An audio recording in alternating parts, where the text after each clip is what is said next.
Ja, einen wunderschönen guten Abend, meine Damen und Herren. Ich begrüße Sie jetzt zunächst auf Deutsch und wir werden dann später auf Englisch umsteigen. Mein Name ist Barbara Oertel, ich bin eine der beiden Leiterinnen der taz Auslandsredaktion.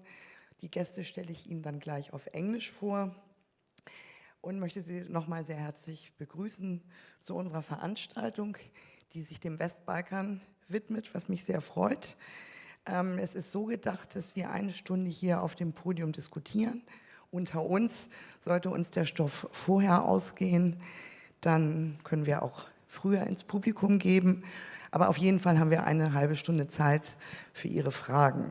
Ich wundere mich, dass die vorderen Reihen so leer sind und Dinko meinte gerade, vielleicht haben Sie Angst vor uns. Also wenn auch jemand in die erste Reihe kommen möchte, dann bitte gerne. So now let's switch to English. I'm very happy to have to welcome very interesting guests today in our newspaper taz, and thanks to Alexander that he made it possible. So we want to talk about the role of media in the Western Balkans concerning how to deal with the past and what does it mean. And how is it possible under the conditions we have to do it? So I would like to present our guests. Next to me, it's Dinko Gruhonjić, and he is from Novi Sad. And maybe if you followed the news last week, there were huge protests, but we would, mostly young people, but we will talk about it a little bit later. And Dinko, he is journalist, and he is teaching at the University of Novi Sad. And he could, as I hope so, tell a lot of interesting things about what does it mean to work like a journalist in Serbia today. Next to Dinko, it's Mulliqi from Kosovo, and she is Executive Director, Association of Journalists of Kosovo. And she mostly works in the field of media freedom, journalist safety in Kosovo, and gender, transitional justice, and building network for journalists, which is very important in these times. And we'll hear about a little bit later. Last but not least, it's Alexander Wola. He is sociology and political science. He studied in Austria and London, and he has huge experience in training journalists. And since 2020, he is working for the NGO Pro Peace, and he was based in Kosovo, and actually he is based in Belgrade. And I hope he will introduce us, tell us a little bit about his organization, because maybe not everyone knows what it is about. So let's start. And if we are talking, we would focus or try to focus today on 4 countries. It's Serbia, it's Kosovo, North Macedonia, and Bosnia and Herzegovina. Okay, they were all part historically of ex-Yugoslavia, but if you will see, if you do not know already, it seems to be one region, but it's huge of difference if you go into the details. And we would maybe like to talk about this as well. So I would give the floor to Alexander to tell us some facts or details about the political situation in this region, in these 4 countries I named, to have an idea of how much different it is. Thank you. Yes. Thank you very much, Barbara, and thank you very much, taz, for having us today. I mean, your question is really difficult to answer in 2-3 minutes, but I think what we will also focus today on is, I mean, the recent past, and I mean, the current situation in the 4 countries you mentioned. And I mean, those 4 countries, what they have in common is still a strong felt impact of the violent conflicts of the 90s and beginning of 2000s, and which kind of resulted in different forms of ethnical division, of the domination of nationalistic or patriotic narratives and discourses, and also, which is also quite recent, I think, in Europe, we feel also strong tendency in an authoritarian direction. We see an authoritarian turn. Political pressure is increasing on different democratic institutions in these countries. And I think we will talk about one of those institutions today, media especially, how they are affected by these kind of developments of the recent years. But what I want to mention especially here is also that generally the spaces for articulations are shrinking, meaning we are losing the spaces and the opportunities for articulation, for participation of different groups in political processes and in democratic processes. And I just want to mention the situation in Kosovo, where currently, since February, we are lacking a government, where we see kind of a slow developing constitutional crisis as well, where we see a kind of a project in danger, which has been built, like a national project, which has been built the last 25 years after the war. I mean, I also want to mention a kind of stagnation in Macedonia, which is still very much kind of dominated by the non-EU accession of the country, which is, I think, very much affecting the political reality there, besides the mentioned ethnical divide between Albanian and Macedonian communities in the country. Bosnia, I think, in itself has a very difficult situation in the divide between the Federation and the Republika Srpska, but also the influence of the neighboring countries like Croatia and Serbia. And as you mentioned, I mean, and this will be also, I guess, a topic, and Dinko can talk more about it, but the protests which are still dominating in Belgrade and all other cities in Serbia, because of the collapse of the rail station Kanope in Novi Sad, which costed 16 persons their lives. And I think it's very important to mention this protest movement because it's kind of initiated a year-long protest for against corruption, for justice and for transparency. And what I think which is still kind of, it looks like a very diverse situation, but still, I think, which is uniting these countries is still kind of this kind of common history from the 90s and kind of this regional kind of component we have here. And if we look, for example, especially at 2025, we have anniversaries like the 30th anniversary of the Srebrenica genocide. We have Operation Oluja. We have also the end of the Second World War and many other things. In December, we will have the 30th anniversary of the Dayton Accord in Bosnia. I think we are still switching between how the past is influencing the current situation and how we are actually always experiencing this backlash that we didn't deal with the past in these countries. And I think that's maybe just to really, in a nutshell, give a little bit of an input what we are talking about if we're talking about those 4 countries you mentioned. Yeah, thank you. What I forgot to say is I do not know whether you agree with me, but unfortunately I should say that the Western Balkans, the region as such, is not any longer in the focus. Because you know the situation, we have this Trump in the White House, we have Ukraine-Russian war, we have Gaza-Israel, and for me as an editor in Taz, it's very difficult to propose subjects from this region because the interest is shrinking, and that's why we should use the possibility to get as much as we can from our guest today. So I would like to give the floor to Dinko, and maybe we could start to have an overview about the situation of the media especially in Serbia, but if you could tell us, if you would like to, about Bosnia-Herzegovina, and then we will go to Geta. Okay, thank you. Good evening, and thank you for having us here and for this opportunity to speak about situation in our region.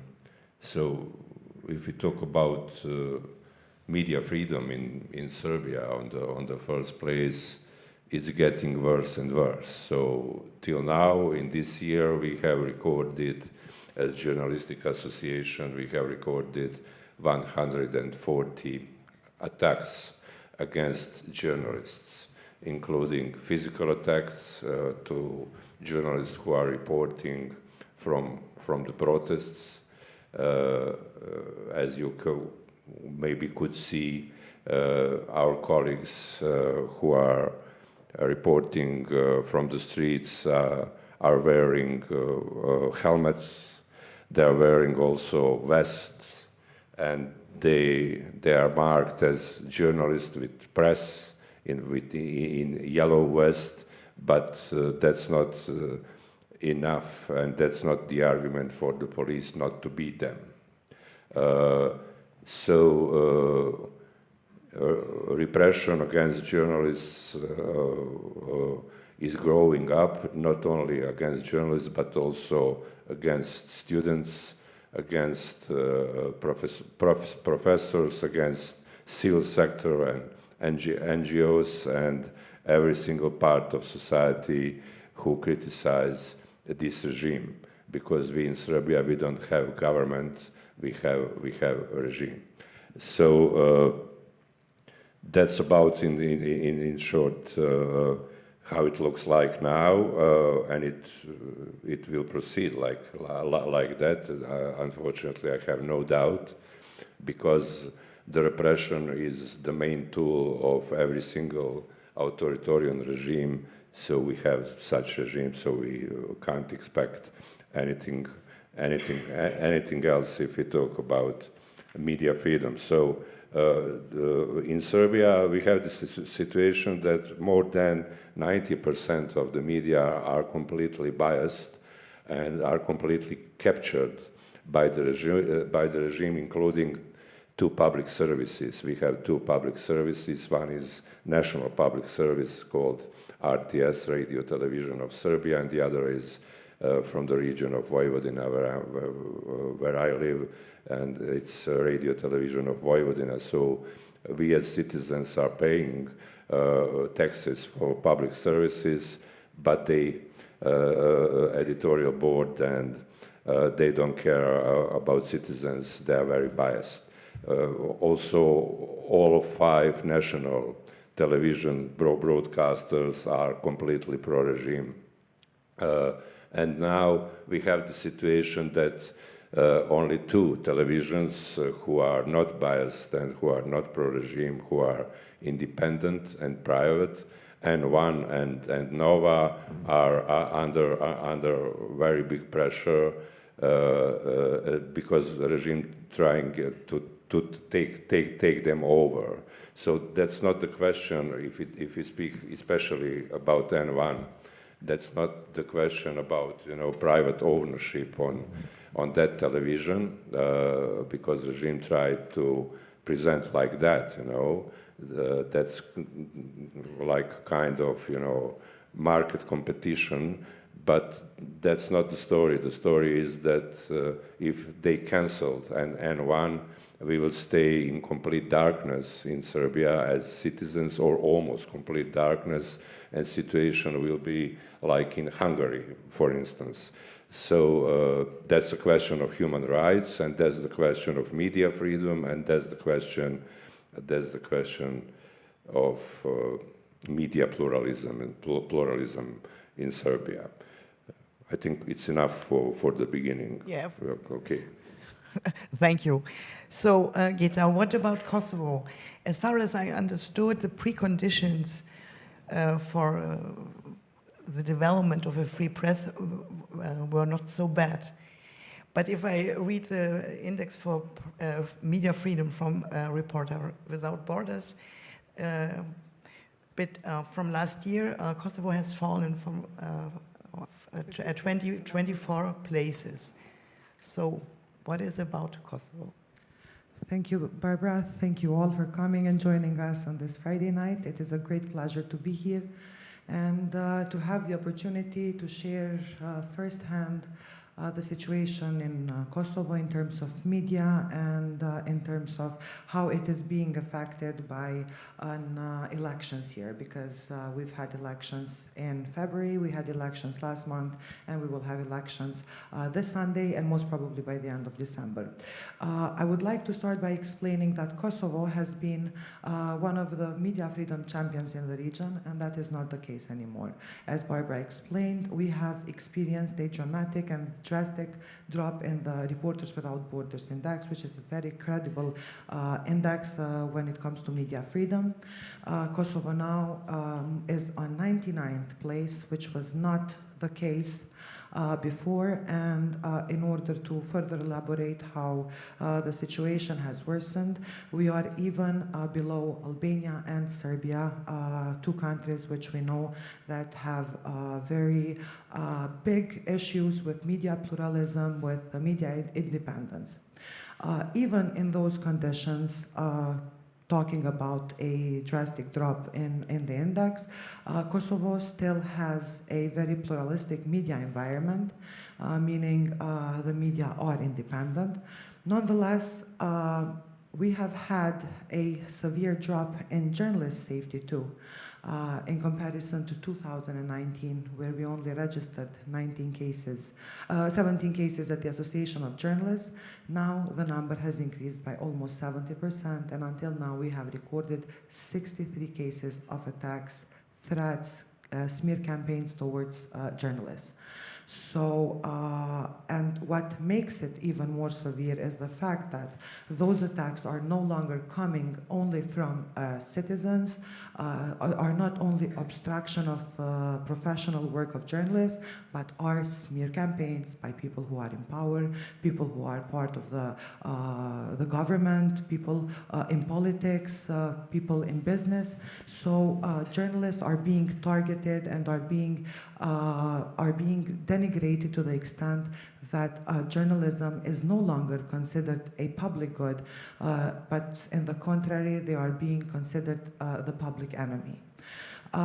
This aspect is one of the most dangerous aspects, to be honest, and we have also issues with the media legislation in Kosovo, which is not often updated. And when there was a tentative to amend the new law on Independent Media Commission, which is the regulatory body for audiovisual media, there was no consultation with the civil society, with experts, and the government would consult only the Media Freedom Act, but not contextualizing it into our local context. After it has been amended, we sent our comments, the civil society, to the Constitutional Court, which this year, of course, dropped that law. We have only one public broadcaster, which is RTK, and RTK has no board for a year now, which is the highest organ of the institution. It has an acting general director because the previous general director resigned due to the political pressure he was on. And in 4 months, employees of RTK, journalists, cameramen, and other technical staff are facing issues with their salaries. They received the salary of July sometimes after August 25th, and now just yesterday they were protesting in front of the television because they still haven't received the salary of October. Kosovo has seen this drop not only because of what I just mentioned now. There has been a tendency back in 2023 to shut down one of the main biggest private televisions, Klan Kosova, and thanks to to the international presence in Kosovo and thanks to the very vocal civil society that we have in Kosovo, something like that was not allowed to happen. AJK is the only organization that deals with media freedom and that deals with journalist safety and is working in coordination with regional entities, European ones, and as well as international ones. We're part of the Safe Journalist Network, which consists of 6 Western Balkan countries, plus Croatia. We're a part of the European Federation of Journalists, International Federation of Journalists, but the local context in Kosovo, by not being a part of some of the important institutions in the EU, by not being part of Council of Europe, for example, sometimes we need to find modalities such as Safe Journalist Network in order to alarm institutions internationally about what's happening in Kosovo. There has been also a drop in the regional level if we compare it with the previous years. And when you look at it from an international perspective and you look at it from the outside, it still seems like Kosovo is progressing, so it's better than other countries in the region. But if you come and compare the situation to previous years, and if you compare it with the region now, unfortunately, Kosovo is closer to Serbia, to Albania, and to Bosnia and Herzegovina than it is to North Macedonia, to Montenegro, and to Croatia, and let alone comparison to the advanced democracies. So we always call on political actors, on important people who have an impact to the audience to refrain from making statements, to refrain from using such language towards journalists, towards media, because media is one of the main pillars of democracy, and we're not seeing much of it towards media now. So I'll conclude here, and I am open to continue with other questions. Thank you. So I would like to ask Alexander to say a few words about the organization Pro Peace, and then we will come back to Geta and Dinko to have some examples. How does it look like in practice, the situation? How does it influence the work of journalists, especially because it's our subject when it comes how they are dealing with the past, if they are doing so? I think I would not talk too much about the organization itself, but more about why and the approach we are having. And I think what is maybe important about the organization, that it's a peace organization which considers dealing with the past as a very integral part of post-conflict societies to overcome individual common trauma, gross human rights atrocities, genocide like in Srebrenica, etc. And I think we working here with over 50 organizations in the 4 countries together, which are very widespread, from youth organization, grassroots youth organization, but also more formal educational institutions, media, of course, but also researchers, artists, and cultural organizations. So it's very manifold in this area, our cooperation partners. What I think it's really important is that we see that the events, violent events which happened during the 90s and early 2000s in the region are not properly dealt with, be it on an individual, collective level, but also not on an institutional level. What mostly is our criticism in the region is that we are lacking, first of all, institutional response mechanisms where all the countries of the region are working together on dealing with the past projects, transitional justice mechanisms, but also what we are on the other side lacking is this kind of regional solution to these questions. Our organization, and I can just maybe more talk about what I'm working on, is clearly advancing a kind of evidence-based formats and projects. So meaning, for example, I just have here this position paper on media reporting on dealing with the past in Western Balkans, which Geta and Dinko were co-writing, and which we are utilizing to showcase how the situation of different actors is in the region. And we had in the last days also several meetings with different decision makers, actors here in Berlin to, like you said, to raise the awareness for the region and what is happening here, because usually it's not very much on the table of politicians, but also I think generally the media landscape or different other people in Germany. That would be maybe in brief what we are working on. So let's come to the practice. You mentioned journalists, they have helmets, vests, and so on. As far as I know, it's maybe not a protection, but even an invitation to be beaten by the police forces. I know it from other countries, but I suppose it could be the same in Serbia. But okay, but could we get some examples to have a better idea? What does it mean to work under such conditions you described?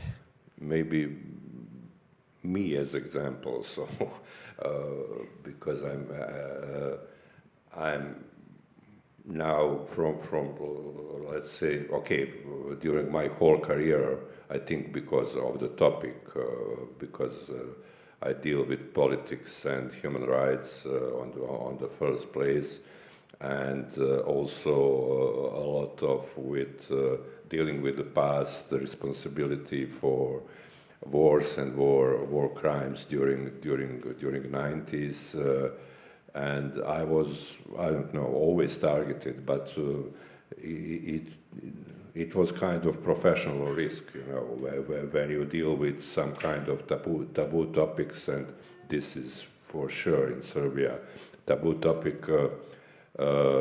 You can count on kind of attacks. So, but from the March of last year, it's not, you know, such situation. It's kind of horrible situation, because I'm targeted as I think one of the state enemies #1. And my name and my face is every single day on regime television and in their tabloids.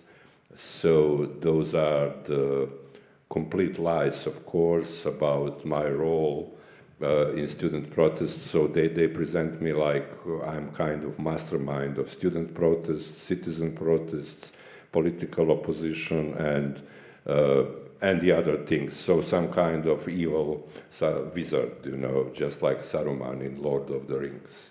So that situation, and of course, Mr. Vučić by himself and very personally conduct that smear campaign against me. Not only against me, of course, but this is just an example. And he also mentioned my name from time to time, and also blame me that I'm separatists who are trying to separate the province of Vojvodina from Serbia. If state decide to kill you as a journalist, you can't defend yourself. But now I'm not sure about that, but I'm sure about the fact that my security is very weak, because they put my face just like, you know, on the Wild West on the screen, and people who are watching those televisions, you can't imagine how it looks like, you know, you can't imagine vocabulary, you can't imagine those tabloids. So as a professor of journalism, I can guarantee that something like that simply doesn't exist in Europe, and maybe in the whole world, you know. Such constructions, such curses, it's really awful. And now I'm very popular, you know, among citizens, just like pop star, but another way around, you know, and that's very dangerous situation, and you need to be careful when you walk through the streets of your town, because I have situations, you know, with threats on the street. Till now, nobody physically attacked me, but you need to be careful, and you need to stay focused on your own security, and of course on security of your family on the first place, and security of your colleagues. And as Geta said, the regime is responsible for that, not only Vučić, but also his MPs in the parliament, you know.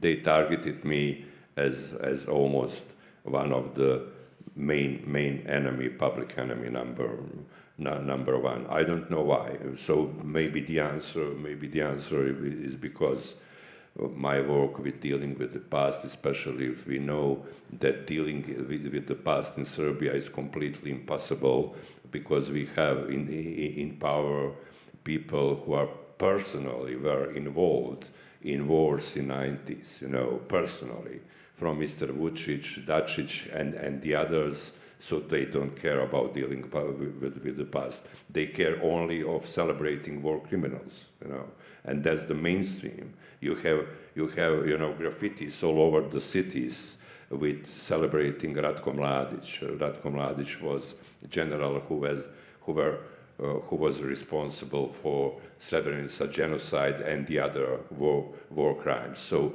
that's the atmosphere in Serbian society. You know, we have Vojislav Šešelj, who was the leader of, who still is the leader of Serbian Radical Party, so extreme right party, who was sentenced to 10 years in prison, and he's, you know, every day on television as a special guest star, you know, and unfortunately, such examples are just a few of them, but I'm sure, you know, this is in Serbia, sociologists, anthropologists, and the others will have a lot of inspiration to try to research why and what is going on. So that's not ordinary propaganda. That's the propaganda of dehumanization of people, a lot of people, and we can speak only about the fact that's black propaganda, or better to say, it's war propaganda. Before I will ask Geta, I would like to know, are there in Serbia, for instance, examples for journalists dealing with the past?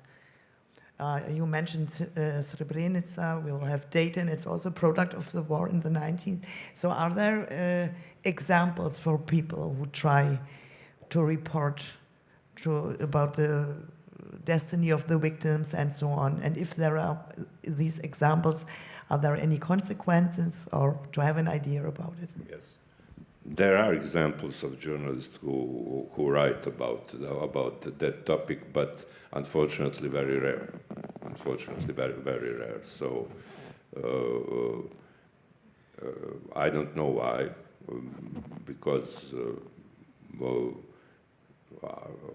people are thinking, or colleagues are thinking, that's not kind of inspirational topic, or maybe they are afraid, because almost every single journalist who write about, you know, culture of remembrance, responsibility for war crimes, have a lot of problems because of smear campaigns and death threats and such things.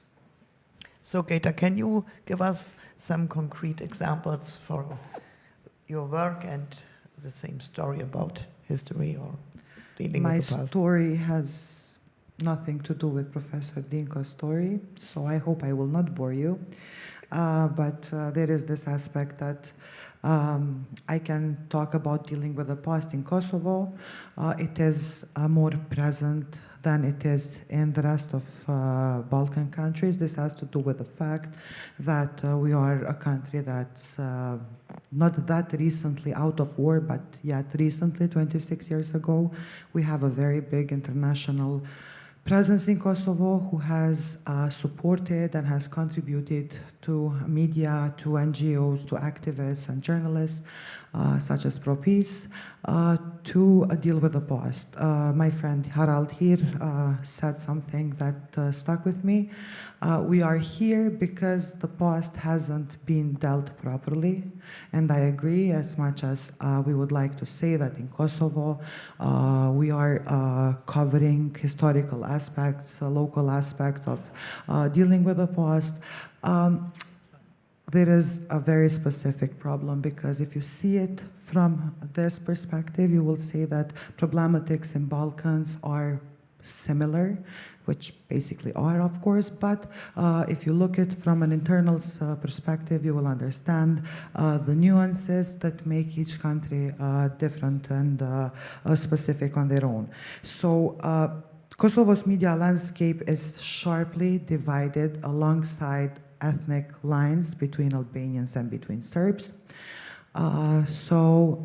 Albanian media would portray narratives of war, emphasize war facts and wartime narratives, while media that come from Belgrade, that are tabloids, are usually leading to denialism and revisionism. As Professor Dinko mentioned, there's a culture of celebrating war criminals. So this will remain a problem. And how we are tackling it maybe is important to also discuss, is engaging in capacity building of journalists, young journalists, journalism students. So in a form, we produce more voices and more narratives that will be able to cover historical events and the past properly. We have established the Academy on Dealing with the Past and Conflict-Sensitive Journalism jointly with Pro Peace office in Kosovo. This would be the 3rd year. We have our alumni. We have a pool of experts on the topic. However, it's not all flowers and butterflies, because, as you know, we have been affected directly by the withdrawal of funds, USAID funds. And of course, there was a chain of cuttings from other countries as well.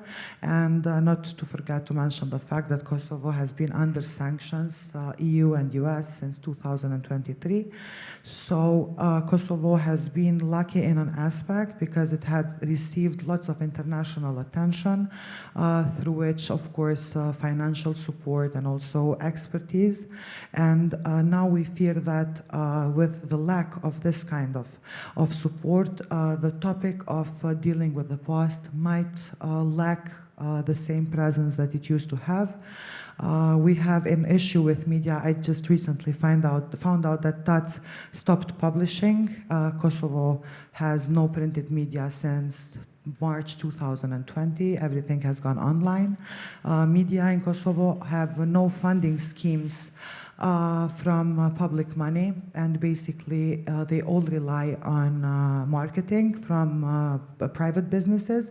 But private businesses, of course, are going to find the big media, which have more presence and have more frequencies, but they are not going to support small portals, local media, and even non-majority community media.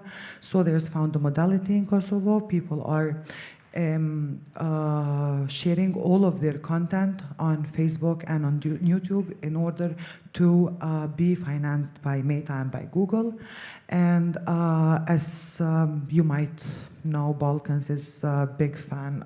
Balkan people are fans of Facebook, and amongst those, Kosovo somehow has the biggest number of users per capita.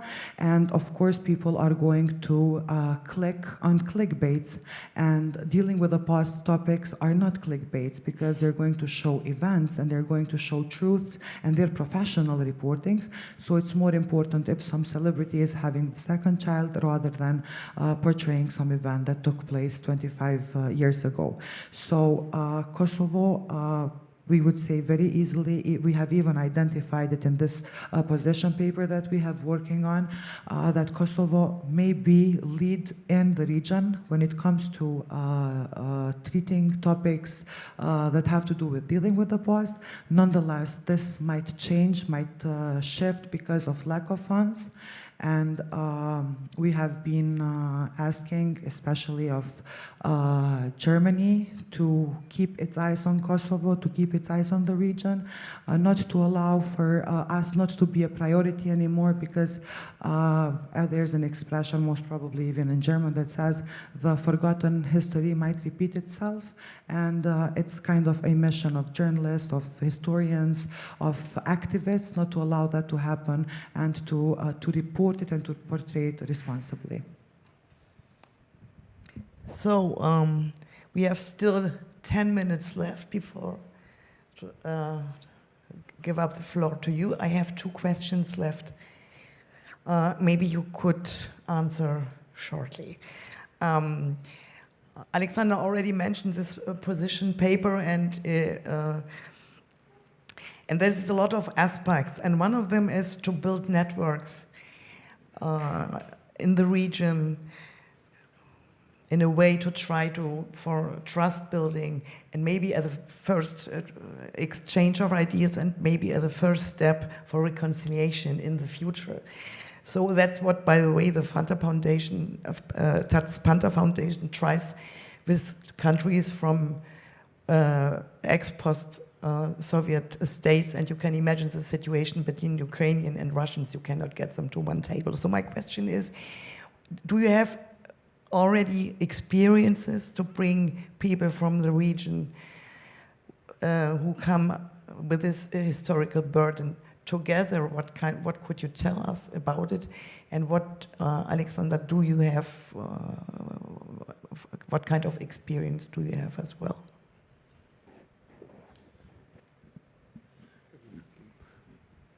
The answer is yes, and there were a lot of initiatives about reconciliation in the region, especially on an NGO level. The biggest initiative was, unfortunately, so-called RECOM initiative, and it lasts almost for 15 years. And the archive of that initiative is really big. So through that initiative, I was also included by myself, and through organization, we organized, different kind of meetings, consultation from, journalists from the region, but also victims from the region, and also war veterans from the region. And they sat together and speak without a lot of problems, but always, and also we made the proposal of the statute of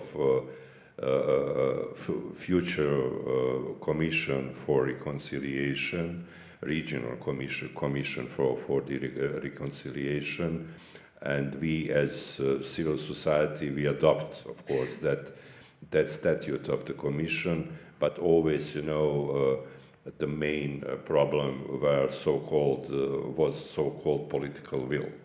So when you put that on the table to the politicians, someone will accept, and after that, someone will not, and the process simply stuck on that level, and that's a main problem for the region, the question of political will. Maybe because those the things which caused our wars and the politics which caused the wars is still the mainstream politics in the region. And those nationalists and chauvinists, they simply coordinate it between themselves just to stay into the power. So it's really hard to find any politician who is liberal in the region and who is in power. There were some incidents, unfortunately, with such politicians, or there were and there is transformation of ex-liberal politicians. Believe me or not, Milorad Dodik from Bosnia was a social democrat and very progressive politician during the 90s, and now we know who is Milorad Dodik. Also, Albin Kurti was recognized as leftist, as progressive, and now we saw, as far as I know, that Kurti is also transformed himself in kind of nationalist, because nationalism on the Western Balkans is very, how to say, that sustainable and has a good potential. But on the other hand, through this student protest movement, we have very interesting pictures and very positive pictures, for instance, about reconciliation. For instance, we have students from the region of Sandžak, that's southern Serbia, where Muslims live in majority, and we have pictures from those marches of students, how they, how they are accepted in the other parts of Serbia, in Belgrade, in Novi Sad, in Niš, in Kragujevac, and the other universities in Serbia, and we have those pictures of, let's say, brotherhood or sisterhood between young Muslims and young Serbs, which is very, very important, and probably we as civil society didn't succeed in any situation to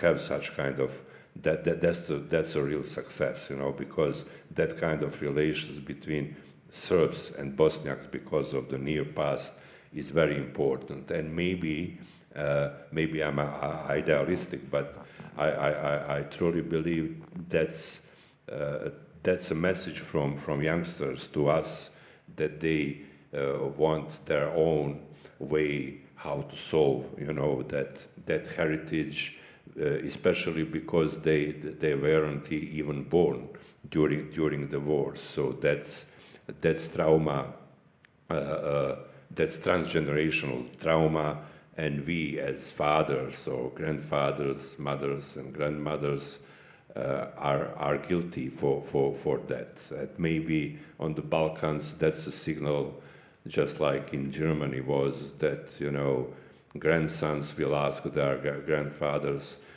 what are they doing during 90s.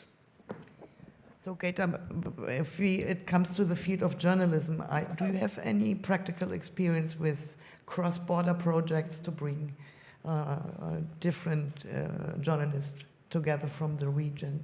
And what can you tell us about it? Actually, yes, several. So it's mainly thanks, as Professor Dinko said, it's not because of politics, it's because of the will of CSOs, will of journalists, media activists. As I mentioned in the very beginning, we're part of Safe Journalist Network, which fosters associations from the region.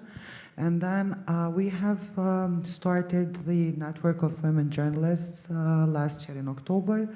And on March, we hosted the very first regional conference on women on media, part of which there were representatives of networks of women journalists from the region, as well as representatives from the associations. There are also other initiatives, exchange initiatives. As I said, in Kosovo, the international presence has invested in reconciliation and in this kind of exchanges. So there have been emphasis on exchanges between Kosovo and Serbia, but also you can find exchanges and cooperations between Kosovo and North Macedonia. That would be maybe mainly because of the geographically strategic position. So there are initiatives, and there are very successful initiatives. I would like to also mention one festival, which is held 1 year in Kosovo, 1 year in Serbia. Last year it was not, it was unable to be held in Serbia, and this year it will hold its future edition. It's called Mirdita Dobar Dan, which means good afternoon or Guten Tag, in both languages. And it's a festival that brings together artists, activists, and youngsters from both countries. So there has been initiatives, successful initiatives, activities, ongoing projects in all spheres, but mainly when it comes to these civil activism. So it's 8 o'clock. Are there any questions? Because I told you in the beginning that I would like to give you the opportunity.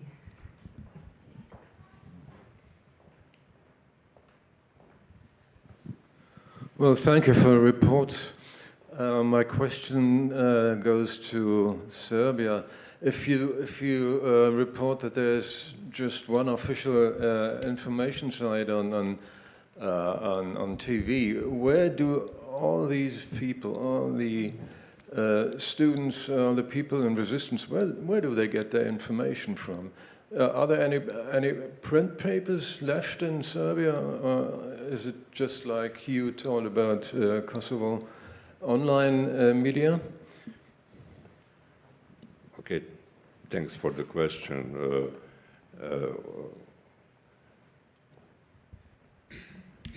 Citizens of Serbia get information about, how to say, a real reality, not that, you know, reality circles on the regime media. If we talk about televisions, those are television N1 and Nova. N1 is the most popular informative television in Serbia, even though they are covered only 35% of the citizens of Serbia, because they don't have national license, but they are just broadcasting through cable. That's about mainstream media. Of course, we have newspapers. We have 2 daily independent newspapers called Danas and Nova, and also we have few independent weeklies with very small circulation, like Vreme, Radar, Nin. But on the other side, when you ask about students, I think it's very important question. Of course, that needs to be researched, but I think that those Zoomer generations, you know, they simply don't watch television. They simply don't, you know, listen to traditional radio or reading, you know, press. So in these circumstances, it's a good news. It's a good news because they are not, you know, poisoned and intoxicated by the regime propaganda, and that's the reason. Because okay, I teach them on the faculty, and I also have 2 Zoomers at home. But it's very hard, you know, to understand how far are we in the way how we consume media, and what is media for me and what is media for them, you know.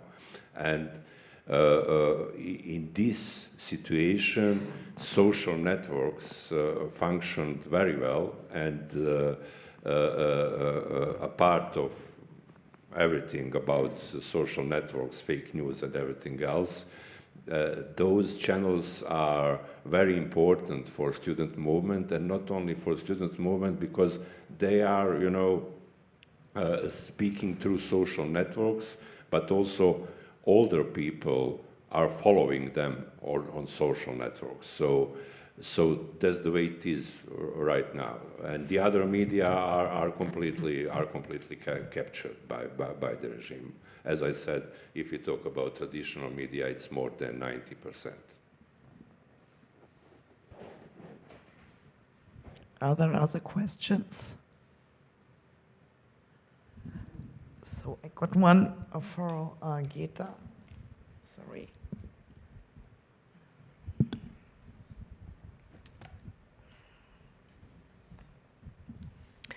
It's for Geta. The question you mentioned that RTK, Radio Television of Kosovo, is currently under pressure. Could you comment on how this relates to the fact that the RTK building in Pristina still displays the slogan Liria ka emer, freedom has a name, which is linked to support of former KLA figures and PDK party leaders Thaçi and Vesely, who are under trial in The Hague, and Kadri Vesely as former director of RTK. How does this fit with the idea of RTK as an independent public broadcaster?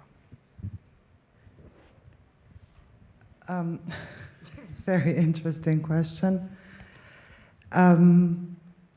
Basically not related entirely to the context. Kadri Vesely and Hashim Thaçi are former politicians. Now they're in The Hague special chambers. I don't know how the slogan Liria ka emer, or freedom has a name, is related to media freedom or to the fact that RTK journalists did not receive their salaries for October. I'm assuming it's indicating that RTK has relations with former government, which I cannot comment on that. I am talking about what the indexes and what the researchers have found. So I guess it's a public building, and those who are campaigning use the public space to place a slogan there.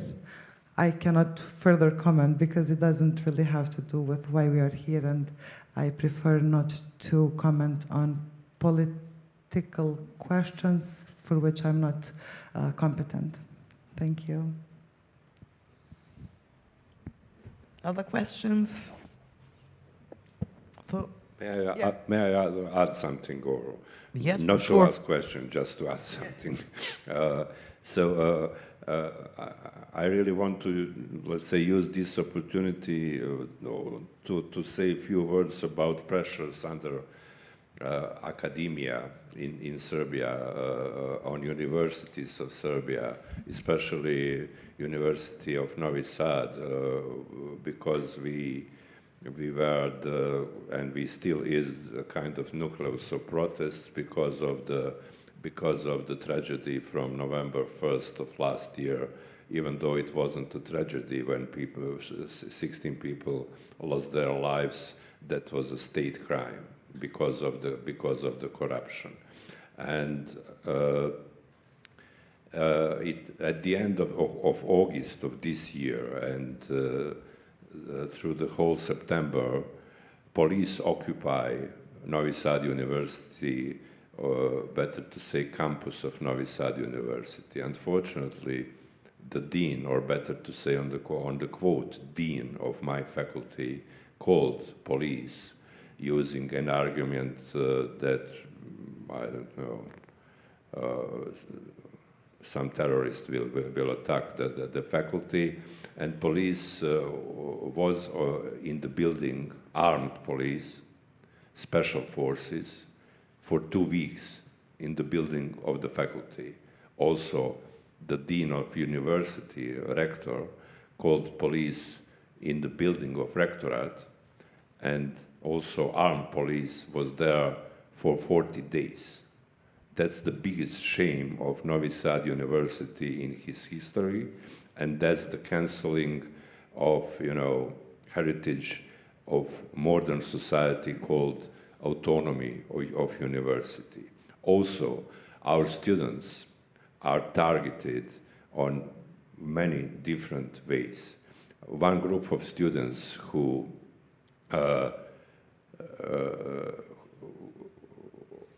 called on protests, citizens, when tragedy or state crime occur in the last year. The name of that group is Students Against Authoritarian Government, and they are our students from the Faculty of Philosophy. They are victims of political process because secret police recorded and organized surveillance and recorded their private conversation and blamed them as a kind of terrorists. They organized surveillance of the premises of one opposition party, and they broadcasted from the Secret Service simultaneously on every single regime channel, and so they first broadcasted that, and after that they arrested those guys. Six of them, 5 political activists, one student, were imprisoned for more than 7 months. The other 6, all of them are our students, were in Croatia during the arresting. They were on some festival of human rights in city of Dubrovnik, and they are still in exile. On November 24, the trial will start, and that trial is, you know, just like copy-paste of Lukashenko's trial.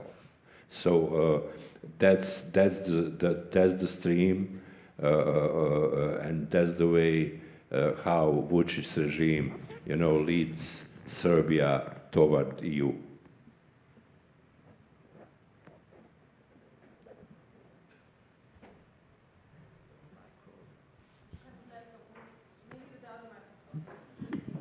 For the stream, it's Thank you. Thank you very much for your inputs today and the way you described the situation. I have a question. You were talking about the way I don't know how to call it, mainstream media or the public discourse deals, for example, with students who protest, or in the case of Kosovo, how they treat journalists, how the public opinion is being turned against certain people. And my question is, in both cases, what role do historical narratives play in justifying that? Like, what role do maybe references to the wars play, or even to the time before that, to justify violence or hostility against journalists, against protesters, against opposition? Yeah. Well, there are several factors that could be mentioned in terms of why are journalists seen this way. It's, of course, the narratives that are imposed on them by people with influence. And the journalism basically also has shifted. And now Kosovo has no strategy on media literacy. So being an unhealthy consumer of news might even lead to not understanding entirely how the environment is working. And there are also issues of not being able to tell the difference between an actual media and between some content creating page, between a professional journalist and then between someone who is following a certain agenda. And Kosovo is not an exception. The region is not an exception. It's happening everywhere. So people are exposed to way more news, people are exposed to way more information, but the problem is that they are not offered programs, media literacy, skills to develop critical thinking on how to consume the information, the flood of information that we get from our phones mainly, wherever, in whichever platform you're entering, you see something. So this might be the lead, and then of course no government is supportive of media. Ours is no exception, of course, because media are watchdog of every government. Media are there to hold governments and politicians and people in power accountable. And the smear campaigns have affected this, and also journalists being labeled with names, with titles that are dangerous in the context of Kosovo, such as, let's say, you are following a Serbian agenda, you are bringing previous regimes' atmosphere in Kosovo, you are being paid in dinars, etc. So there is also this aspect, which, I mean, as I mentioned earlier, 26 years after the war is a relatively short time to overcome these narrations and the trauma and everything that comes with them. So these could be some of the factors, but I believe that lack of media literacy and critical thinking might be the biggest problems. If that covers the question. I've got another question for you. It's about a brief evaluation of the tensions within the Federation of Bosnia and Herzegovina, especially the national influence of Croatia. Who wants to tell something about it? Maybe Dinko? Yeah, because I was born in Bosnia and lived there. About tensions in the Federation of Bosnia and Herzegovina. I suppose between Republika Srpska and the Federation. Yeah. I really have, you know, and the role of Croatia. Yeah. Mm-hmm. Unfortunately, those are consequences because we have Dayton Agreement, and that's not, you know, permanent peace. Dayton Agreement is something, I'm sorry to say that, like you know, agreement who tried to finish the First World War. So, and if you have such agreement, you know, you are sitting on the bomb. Just like in that movie of Mr. Danis Stanović, Bosnian director who got Oscar. The final scene of the movie is a man who is lying on the mine, and if he stands, the mine will explode. And that's Bosnia because of the Dayton Agreement. Because Dayton Agreement simply, you know, apply the results of ethnic cleansing and genocide. And in such, you know, circumstances, in such climate, you can't expect that any state, any country in the world can function, you know. About Croatia and their influence, that's also the old story about influence of Serbia and Croatia, you know. They are trying to split Bosnia. That was one of the reasons, on the first place Belgrade, but also Zagreb. President Milosevic and President Tudjman, they made deals about, you know, sharing my home country. I don't understand that, you know. Maybe the main question for Belgrade and Zagreb is not how big needs to be your country, but how to say that, what kind of country do we need? So do we need, you know, some small, unsuccessful imperial country from where people are, you know, trying to escape, which is now situation, or we need, you know, to accept the reality of our territory and to try to open dialogue, internal dialogue. Do we need, you know, monarchy or republic? Do we need, you know, modern state, or do we need some middle age state? So unfortunately, that kind of processes will proceed till nationalism is the mainstream in the region.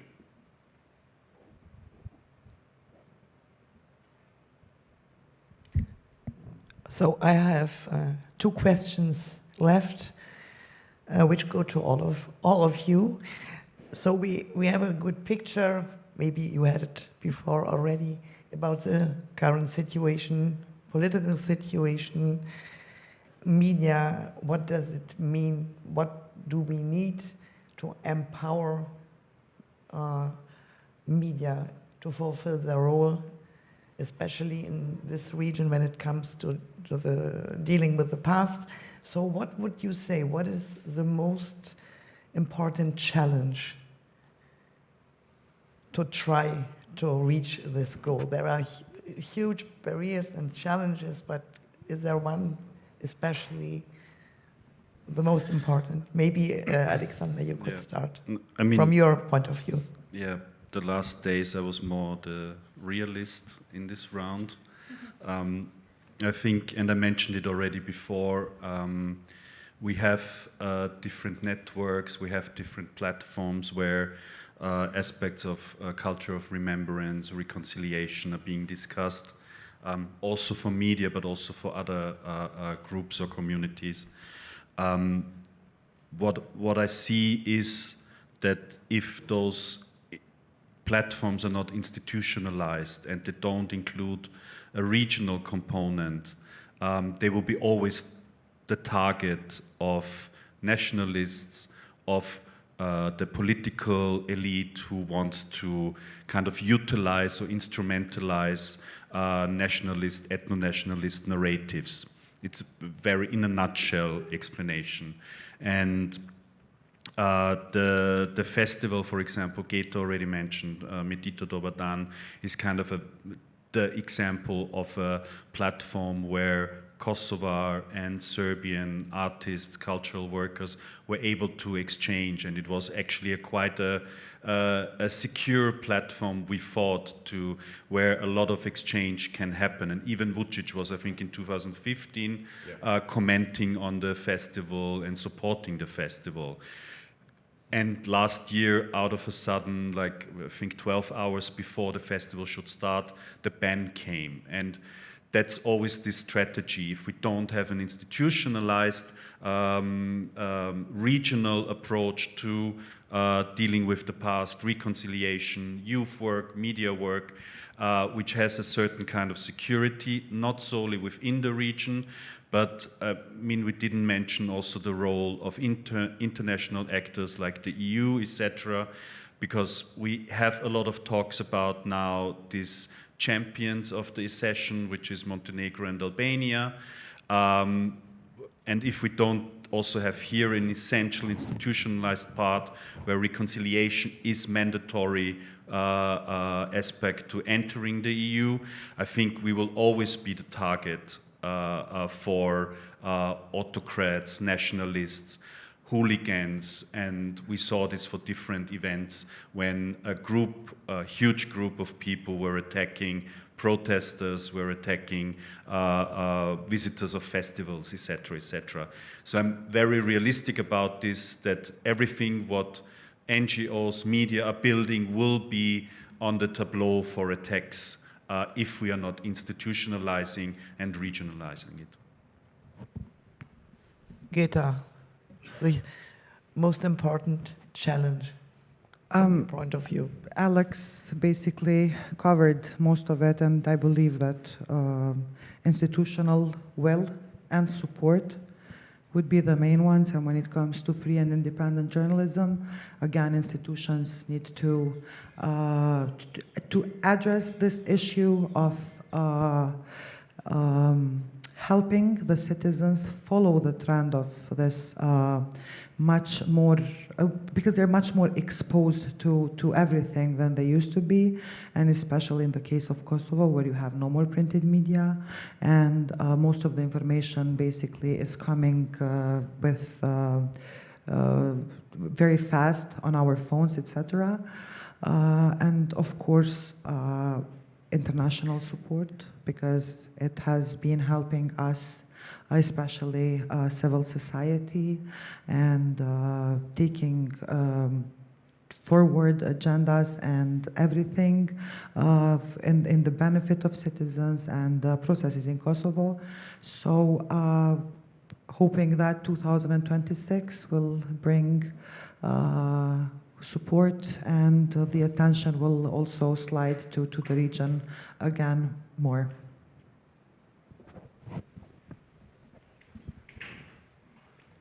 From my point of view, the recipe is simple. We need Vučić out of power.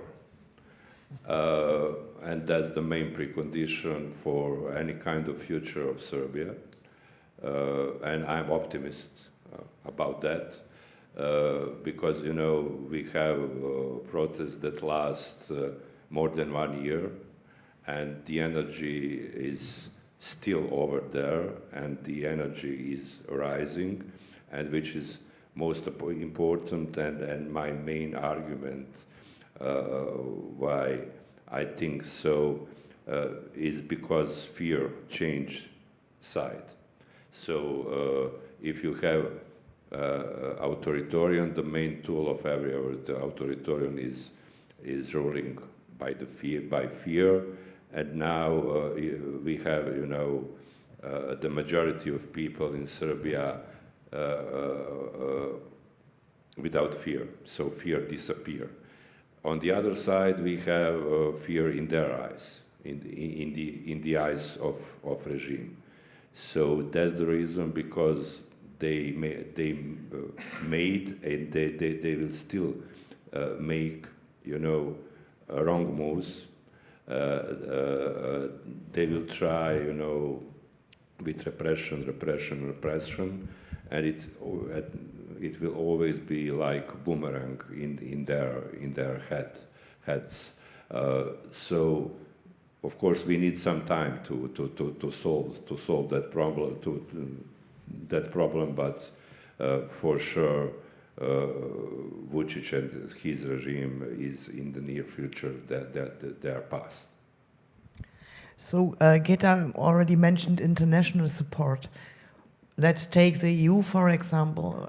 What is your opinion, all of you? Does your needs are met by the politics they do, and what could be improved to support you better in the Western Balkans?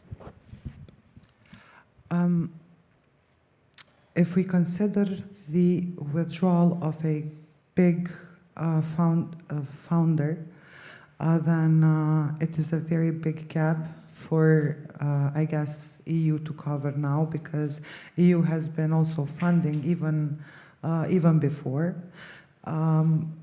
If the question is if we are satisfied with the level of support, I mentioned several times that in Kosovo we are, but during this year things have changed, and we're waiting for maybe it cannot be the same as it was, but at least not the attention to be entirely removed from the region. So this was the message. But in Kosovo, it has been, the support has been enormous and incomparable to most of the countries in the region. But again, leaving a big gap, such as USA did, is a big burden to EU and to all of the countries. Dinko, do you want to add something? What could be improved? Maybe, or to choose another direction to support better the needs of media in the Western Balkans, from the Western side? Yeah. On one side, it's a good news that we are not in focus, because when we are in focus, it means something very bad, On the other side, I think that Western Balkans is opportunity also for EU, especially Germany, because EU can play a very, very important role. So now we saw in last few weeks that EU finally recognize, what they, of course, knew before, but now we have that write it down in resolution of European Parliament and progress report of European Commission, which is kind of almost realistic mirror put in front of the nose of our regime. So I think it's better to solve the problem when it's possible than to wait, something very bad can happen, especially if we know that Russia is very present on the Western Balkans, especially through Belgrade and Banja Luka. So there are a lot of proxies of Russia and Russia's malign influence. I'm not an expert for geopolitical questions, so I don't want to analyze that, but I think it's very simple, Those countries are small, and it's better to deal with that problem than to try to push countries into direction of EU, not to lose them. I would like to just add one more aspect, since Professor Dinko brought it to my attention. There is one thing that we always prefer to mention, the fact that Kosovo and its society is very pro-Western, pro-EU, pro-US, and the West had never room to worry whether Kosovo would align with Russia or with the East, or the producers of disinformation, etc. So that's a bonus for Kosovo, and as well as for our strategic allies. Still pro-US under Trump? Very much. Interesting question. It's very much. Okay. So maybe last word for Alexander. It's maybe not an optimistic one, but no, I just want to add on what Dinko was saying, that there is already a strong influence on Russian media, bots, misinformation, what Getoarbë mentioned. And at the same time, we have a withdrawal of the big nations and institutions, money-wise, but also kind of commitment-wise. And we shouldn't be negligent to think that this room will stay like this. It will be filled with other media, with other practices, which is definitely not, I would say, a pluralistic kind of media environment or a critical media environment, produces kind of practices which will hold politicians accountable, or which will report on the genocide in Srebrenica, or on the war in Kosovo, or on the current situation in the different countries from a critical perspective. And I think that's what also EU or different other institutions should be clear about, that this void will be filled.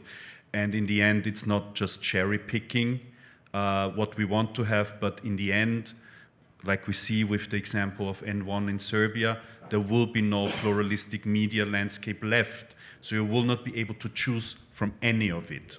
And I think that's quite near reality we are facing. And I think the moment is now to kind of support those actors who are struggling to kind of keep a certain media pluralistic environment, although under very, very tough conditions. Maybe still a little bit optimistic word. So if there are no more questions, I would like to thank you for being here, for being our guest, for your attention. And I wish you a nice evening. But I think we are not, Dinko and Keta are not, and Alexander are not afraid of you, so do not hesitate to ask other questions. Thank you.